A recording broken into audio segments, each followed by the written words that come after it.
हमारे यहाँ भारत में बहुत पुरुषों के नाम है, बहुत देवियों के नाम है। माता पार्वती ने बहुत बड़ी तपस्या की शंकर भगवान को पाने के लिए।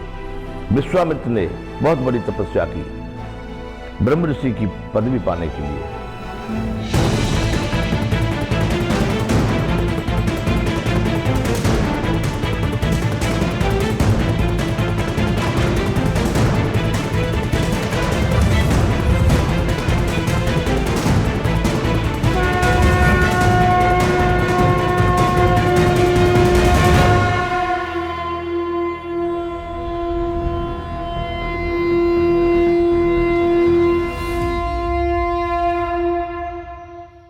यज्ञ, अध्यात्म में यज्ञ का बहुत बड़ा महत्व है।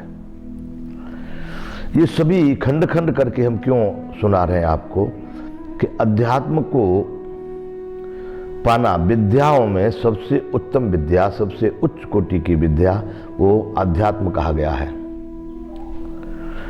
तो अध्यात्म को खंड खंड करके, टुकड़े टुकड़े करके हम बता रहे कि इसमें कौन कौन से शब्द हैं, कौन कौन से तत्व हैं जिनको हमें ध्यान देना होगा, जिनको हमें पूरा करना होगा, जिनको समझकर उनका सही आचरण हमको करना होगा।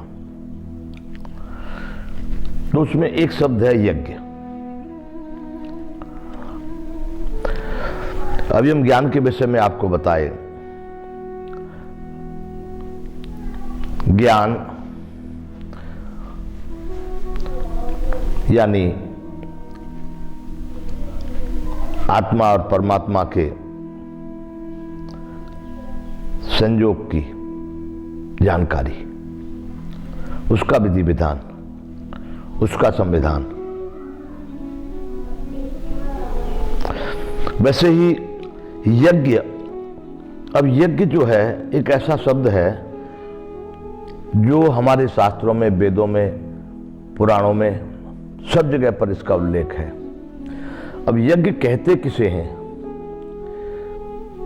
हम किसी भी वैसे सात्विक क्रिया को यज्ञ या यजन के नाम से कह सकते हैं। यजन, यजन, यगन, यज्ञ, याग।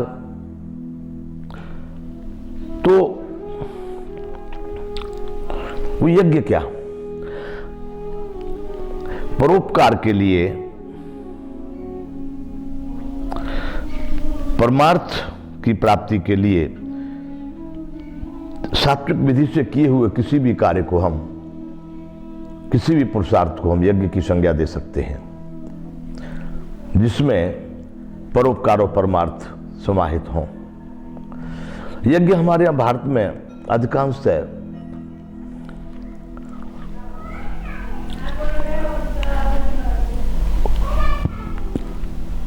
साकल्य का या द्रव्य यज्ञ, यही प्रधानतः यज्ञ समझा जाता है। इस यज्ञ में क्या होता है कि उच्च कोटि के वेद मंत्रों के ज्ञानी यानी जानकार ब्राह्मण और उनके साथ में उनके और सहयोगी जन ब्राह्मण, जिनमें हमारे यहाँ पर उपाधियाँ दी गई हैं, आचार्य, प्राचार्य और दूसरे शास्त्री, इस तरह के जो भूदेव होते हैं, उनके द्वारा उसको वैदिक विधि से पूरा किया जाता है, जिसमें अनन्य प्रकार के साकल्य अग्नि के माध्यम से हमारे मान्यता के अनुसार वो देवताओं को और अर्पित किए जाते हैं। इस यज्ञ में साकल्या अधिकतर आपका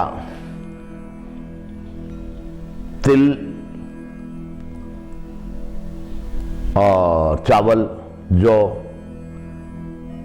चीनी, घी, मेवा इत्यादि और जड़ी बूटियों का जो सामग्री बनाई जाती है, उसको यज्ञ के माध्यम से, उस क्रिया के माध्यम से, वेद मंत्रों के माध्यम से अग्नि में समर्पित किया जाता है, जिसकी मान्यता के अनुसार वह देवताओं को हम समर्पित कर रहे हैं। उसको देवता लोग उसको स्वीकार करते हैं और हमको आशीर्वाद देते हैं, हमारे कार्य सिद्ध होते हैं, हमारी मनोकामनाएं पूरी होती हैं। ऐसा एक विधान है यज्ञ के लिए। लेकिन हमारे शास्त्रों में केवल इतना ही यज्ञ नहीं कहा गया, यहां और भी अनेक प्रकार के यज्ञ बताए गए हैं। जप यज्ञ, भगवान कृष्ण ने तो गीता में कहा है कि यज्ञानाम जप यज्ञोस्मि, यज्ञों में जप रूपी जो यज्ञ है वह मैं ही हूं। यानी सबसे उत्तम प्रकार का, उत्तम कोटि का यज्ञ उन्होंने जप यज्ञ बता दिया।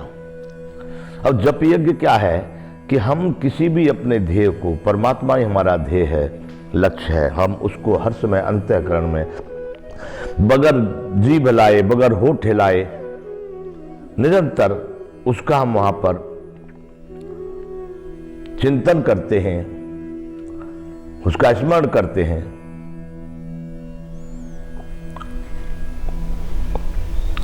उसके नाम को, उसके रूप को, उसके गुण को सूरत के साथ हम वहां तक पहुंचते हैं, तो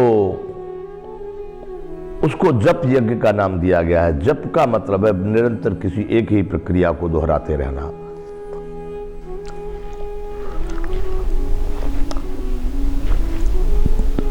हर पल उसी के ध्यान में हम रहेंगे तो हमको वह वस्तु प्राप्त होगी। तो उस प्रक्रिया को एकाग्रता से करते रहना। यहां पर ज्यादातर किसी भगवान के एक नाम का निरंतर बार बार बार बार बार बार बार बार दोहराना, उसको जप कहा जाता है।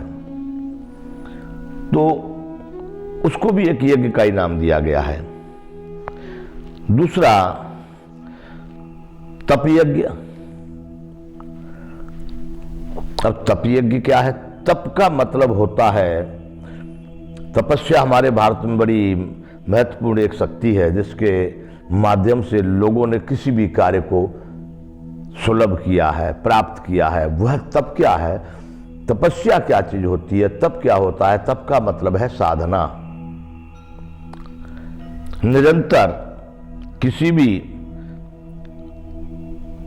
किसी भी प्रकार की विषय विलासता, सुख, आनंद इत्यादि का त्याग कर, इसकी चिंता न कर, इसका परवाह न कर, और अपने लक्ष्य की प्राप्ति के लिए निरंतर उस विधि को न टूटने देना, संकल्प और नियम की तरह से उस प्रक्रिया को चालू रखकर अपने लक्ष्य को प्राप्त करना, उसको यहां भारतीय भाषाओं में तप कहा जाता है।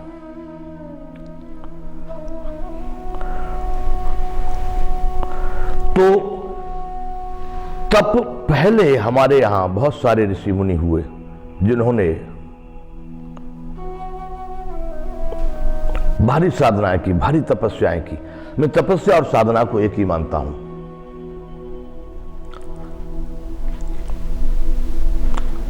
हमारे यहां भारत में बहुत पुरुषों के नाम है, बहुत देवियों के नाम है। माता पार्वती ने बहुत बड़ी तपस्या की शंकर भगवान को पाने के लिए। विश्वामित्र ने बहुत बड़ी तपस्या की ब्रह्म ऋषि की पदवी पाने के लिए। ऐसे बहुत सारे तपस्वी हो, ध्रुव परमात्मा को प्राप्त हो गए बचपन में ही तपस्या करके। इसलिए तप भी एक यज्ञ को ही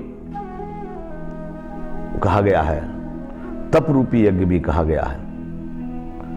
वैसे तप के बारे में विशेष हम बाद में चर्चा करेंगे, पर यहां पर यज्ञ का एक माध्यम बता रहे हैं, तप यज्ञ।